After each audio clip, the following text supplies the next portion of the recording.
안녕하십니까. 파생왕 송대표입니다. 2024년도 4월 2일 현재 시간 16시 6분을 지나고 있습니다.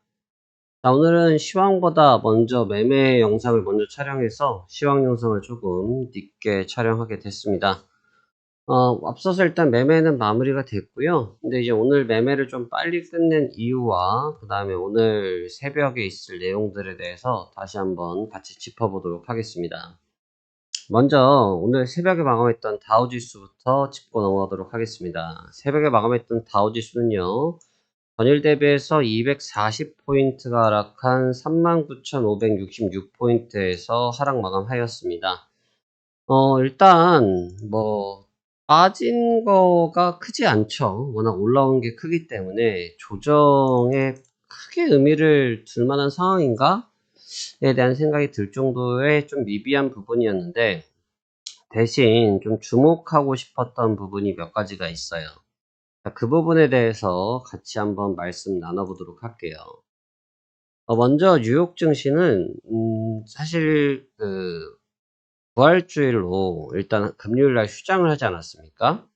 그러면서 월요일날 개장을 할 때 나스닥 선물이 먼저 개장을 했어요. 나스닥 선물이 개장을 했는데 파월 연준 의장이 어떻게 보면 굉장히 좀 매파적인 경향이 좀 있죠? 뭐 그렇게 표현하는 게 맞나요? 사실 중립적이라고 말하는 게 맞죠, 의장이시니까.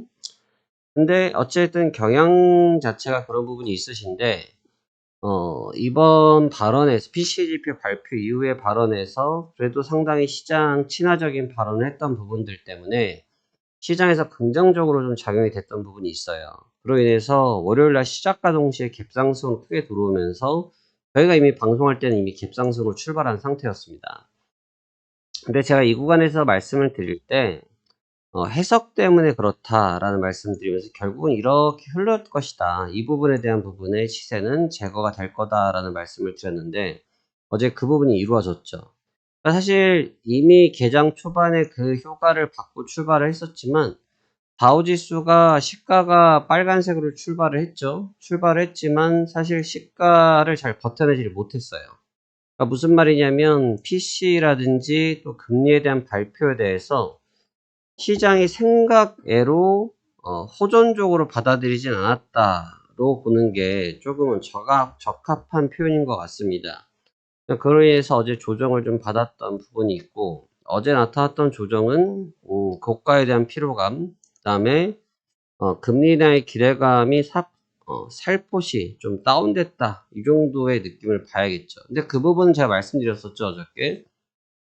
금리를 지금 파월 연준 의장이 3번 말씀을 하시는데, 지금 시간이 이제 4월 달이니까 4, 5, 6, 4, 5, 6, 7, 8, 9, 10, 11, 12, 3개월, 3분기가 남아있단 말이죠. 그럼 각 분기별로 한 번씩이다라고 얘기해야 되는데, 그 정도로 빠른 리듬으로 연준이 하겠냐에 대한 의구심이 있는 겁니다. 저 역시도 그 의구심이 여전히 있고요. 그렇기 때문에 시장에 거기에 대한 경계성 매물들이 연출됐다라고 평가할 수 있는 거겠죠. 그래서 어제 조정 속에서 마감이 됐고요. 근데 뭐 눈에 띄게 나쁜 조정까지는 아닌 것 같습니다. 기술적인 조정, 트렌드가 완전히 붕괴되는 조정까지도 아니었고 그냥 기술적인 조정이었다고 평가를 해야겠죠. 근데 이 조정에 대해서 설명을 할 때 다양한 측면으로 설명이 가능할 것 같은데 우선 기술주들에 대한 조정권들이 계속 연출되고 있어요. 기술주들이 순조롭게 차분히 매물 소화를 계속하고 있습니다. 그러니까 기술주들이 아시겠지만 1월, 2월, 3월 달에 랠리를 펼치면서 고가 행진을 하고 있었는데 그동안 좀 차익 실현 기회가 많이 없었죠. 그 차익 실현들이 최근에 좀 나타나다 보니까 이와 같은 조정에 대한 모습들을 좀 보여주고 있지만 뭐 그렇다고 해서 극박하게 처지는 밀려나가는 모습보다는 순차적인 매물 소화 과정에 놓여져 있다. 이렇게 평가하는 것이 좀 더 합리적이라고 보여집니다.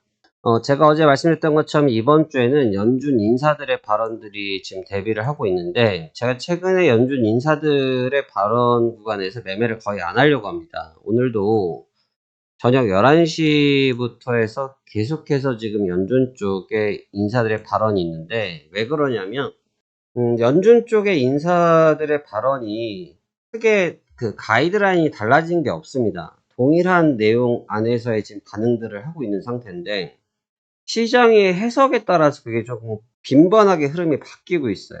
그러니까 어쩔 때는 이렇게 말하면 시장이 좀 호재로 받아들이고 또 어쩔 때는 이렇게 말하면 또 악재로 받아들이고 이런 경향이 좀 있거든요. 근데 그게 정확히 설명을 하자면 올해 1월 달, 2월 달만 해도 연준 쪽에서 등장을 했다 하면 시장이 사실 밀렸어요. 1월 달, 2월 달에 시장이 조정받았던 구간들을 비교해서 보시면 요 구간들인데 연준 쪽에서 해당 관련된 발언들만 있었다 하면 조정을 받았어요. 근데 그럼에도 불구하고 추세가 강하게 섰지 않습니까? 이게 왜 섰냐라고 하면 추세가 강하게 섰던 이유는 딱 하나거든요. 다른 이유가 아니고 방금 말씀드렸던 M7 종목군들이 시세가 너무 폭발적이어서 강력하게 끌고 올라가 버렸어요. 그러니까 오히려 그 눌림목들을 이용해서 더 반등을 해버리는 그런 모습들을 많이 가져갔었거든요. 근데 지금 연준이 추구하고 있는 그런 방향이나 가이드라인들을 생각했을 때 지금 금리 인하를 하는 것은 기정사실이지 않습니까? 기정사실인데 금리를 도대체 몇 번을 할 거냐가 지금 시장에 지금 촉각을 세우는 것 같아요. 근데 이거를 맞추는 거는 여러분 제가 이번 주에 로또가 당첨되는 번호를 맞춰드리는 거랑 똑같은 것 같고요. 더 세부적으로 말을 하자면 제가 아니더라도 언론에 나와서 누가 말을 하는 것만큼 그 확률이 없어요. 맞출 확률이. 제가 로또 번호를 100개를 뿌려가지고 100개를 뿌려요. 로또 번호를. 근데 그 중에 하나가 당첨된 거죠. 하나가 당첨된 걸 가지고 당첨됐다 말하면 당첨된 거죠. 근데 99개 틀린 거예요. 똑같은 꼴이라는 거죠. 그러니까 그 100명의 말을 다 들을 수가 없다는 거죠. 사실 지금 연준 쪽의 인사들의 발언을 신뢰할 수 없다가 아니에요. 연준 쪽의 인사들은 오히려 발언이 명확하고 간단 명료합니다. 근데 시장에서 그걸 받아들이고 해석할 때 내용의 차이를 굉장히 많이 보여주고 있어요. 그렇기 때문에 좀 조심스러운 상황이라고 볼 수가 있겠고 오히려 이런 구간들은 폭풍이 좀 지나가고 나서 접근해도 전 무방하다고 생각이 듭니다.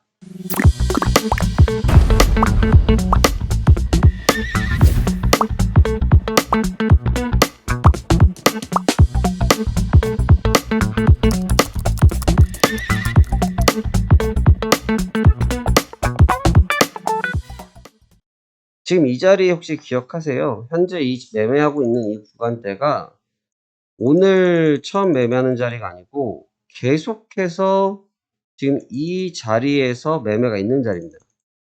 지금 이 자리가. 지금 이 자리에서 박스권이 된 지가 지난 3월 22일부터니까 하나, 둘, 셋, 넷, 다섯, 여섯, 일곱, 여덟, 아홉. 거의 10일이니까 2주차예요, 2주차.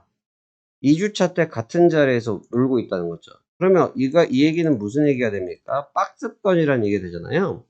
그러니까 박스권이라는 얘기는 또 뭡니까? 박스를 치면서 매물을 소화하고 있다는 얘기죠. 그래서 제가 말씀드리는 것은 현재 상승 탄력을 많이 받았던 현물들이 매물 소화 과정에 들어갔습니다라고 표현을 하는 겁니다. 비추세 구간이라고 표현하는 게 맞는 것 같고 비추세 구간 속에 박스권에 놓이면서 매물을 소화하고 있는 구간대에 표현하는 게 맞는 것 같습니다. 그래서 공격적으로 트레이딩을 치고 나가면서 풀어가는 자리는 아니고 매물을 순차적으로 소화하면서 향후 흐름을 준비한다. 그래서 좀 오해하시는 분들이 있어요. 매물 소화를 한다고 하니까 야 그러면 이거 하락이야? 라고 물어보시는 경우들이 있는데 하락이라는 것이 아니고요. 매물 소화를 해야지 현금이 생기잖아요. 그 현금을 가지고 더 올릴지 내릴지를 결정하는 거지 여기서 이걸 가지고 무조건 내려간다 올라간다 단정 짓는 건 아니죠. 대신 이런 건 있죠. 매물 소화를 하다 보니까 밑에 고임돌이 빠지니까 당연히 매물이 이탈되겠죠. 매물이 이탈된 만큼 숨고르기 양상을 보일 수 있다. 이 정도로 볼 수 있는 겁니다. 그래서 지금은 그와 같은 상황이 있고 이 비추세 구간은 며칠 정도 더 이어질 것 같은데 그 기간을 아마 이번 주에 계속 대기하고 있는 연준 쪽의 인사들 발언권들 특히나 4월 4일 날은 파월 연준 의장 굴수비까지도 대기하고 있거든요. 그러니까 이런 발언들을 아마 다 소화하고 또 4월 5일 날 메스터 총재도 연설이 기다리고 있고 이런 구간에서 충분히 매물 소화를 하면서 연준 쪽 인사들 발언을 스킵하고 나서 아마 큰 방향성을 결정하려고 하지 않겠느냐라고 저는 생각하고 있습니다. 그만큼 좀 까다롭죠. 매매가 생각보다는 매매를 제가 최근에도 계속 운영하고 있지만 매매는 쉬워요. 수익도 매일 나고 매매 자체는 쉬운데 시장을 이해하기가 좀 어려워요. 그러니까 시장이 뭐 특히나 어제 저녁도 마찬가지인데 어제 저녁에 굉장히 놀라셨을 거예요.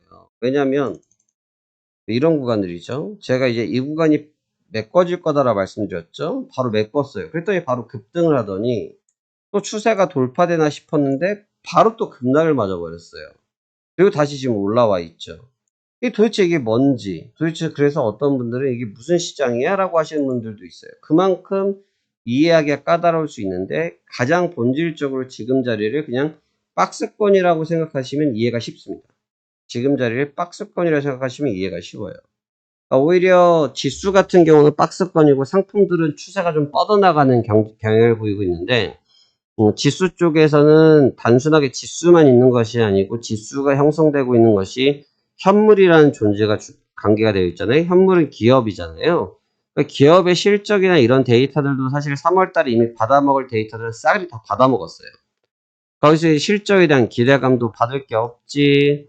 그렇다고 무슨 특별한 모멘텀이 나올 것도 없지. 그렇기 때문에 여기서 주가가 움직일 상황은 안 돼. 근데 악재는 없으니까 홀드는 되겠죠. 그러니까 이 구간에서 매물 수화 과정을 거치면서 현금화를 하는 작업들도 나타나고 있는 거예요. 그래서 지금 같은 좀 답답한 답보 형태의 모습을 보여주고 있는데 아마 시기적으로 연준 인사들의 발언 시기까지 맞추어서 계산적인 플레이를 하고 있다. 저는 이렇게 평가를 하고 있습니다. 추이적으로는 지금 사실 조정을 받아도 누가 욕할 자리가 아니에요, 여러분. 이거 조정받는다 욕하면 그것도 이상한 겁니다, 여러분. 다우지수가 지금 5일선에서 이렇게 매달려 있는 지가 지금 어느 정도의 기간이 된 거예요. 하나, 둘, 셋, 넷, 다, 일곱, 여덟, 아홉, 9일이에요, 9일. 매달려 있는 시간이 길다고요. 매달려 있는 시간이 길다는 얘기는 진짜 시장에 힘이 셌으면 계속 레이션 뻗어나갔겠죠. 그러니까 지금 여기서는 매물 소화를 한다. 그러니까 여기도 마찬가지로 매물 소화를 한 거예요, 여러분. 매물 소화를 길게 한 달 정도 하고 땡겨 올린 거지 않습니까? 그러니까 여기서도 꼭 매물 소화를 한다고 해서 뺀다는 아니고 또 오른다도 아니에요. 현금화를 하면서 다음 스텝을 준비하고 있는 상황이다라고 분석을 하면 좀 적정한 내용이 되겠죠.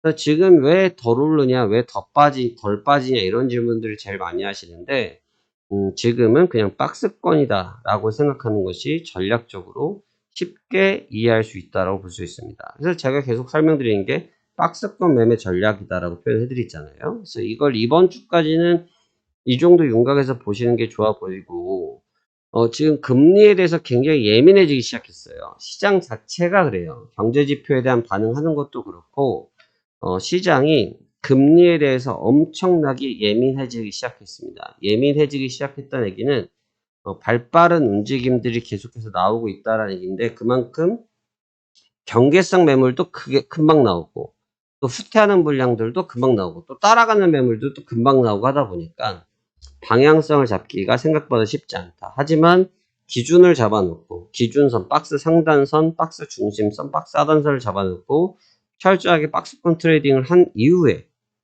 추이를 보는 것이 더 유리하겠다라는 생각을 가지고 접근하시면 여러분들의 승률이 높아지실 것 같습니다.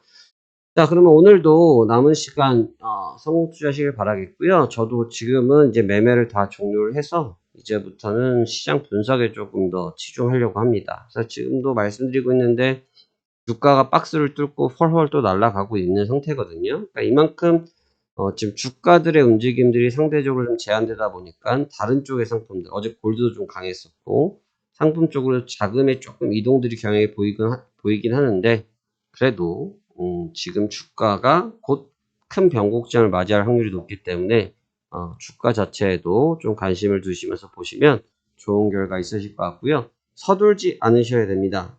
시장에 휘둘리지 마시고요. 서둘지 마시고 지금 시장이 다음 스텝을 위해서 준비하고 있는 동작이기 때문에 생각보다 답답할 수 있겠지만 여기에 휘둘리지 마시고 기준과 원칙에 맞는 매매를 하신다고 하면 좋은 결과 있으실 것 같습니다. 자, 그럼 오늘도 수고 많으셨고요. 내일 좋은 시황으로 다시 인사드리도록 하겠습니다. 감사합니다. 파생왕 송 대표였습니다.